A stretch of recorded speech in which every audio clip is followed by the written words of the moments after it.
হঠাৎ বরকে নিয়ে ঘুরতে গেছিলাম, দেখি আকাশের চারিপাশে ঠিকই ছিল, কিন্তু ঘুরতে বের হওয়ার পরেই দেখি যে একেবারে ঝড় উঠে গেছে। সে কী অবস্থা ঝড়ের মধ্যে, মনে হচ্ছিলো যে আমাদের গাড়ি নিয়ে উল্টে পড়ে যাবে। দেখি সাইডে আম সবাই কুড়াচ্ছিল, আমি দেখছি যে অটোমেটিকলি গাড়ি দেখছি রাস্তায় পড়ে আছে, এত পরিমাণে ঝড়।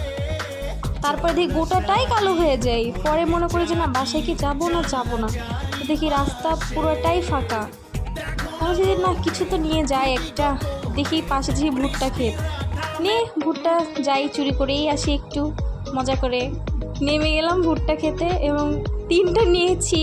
তো 3টা নেওয়ার পরে আমি বাসায় এসে তো সেই রকম অবাক হয়ে যাই। 3টা নেওয়ার পরে কি খুশি, বাসায় এসে দেখি যে এগুলো নিয়েছি সব কিছু। এগুলো নিয়ে ভিডিও আমি করা হয়নি, কিন্তু ভুট্টাতে তো কোনো কিছুই ছিল না, মানে ভুট্টার এমন একটা অবস্থা।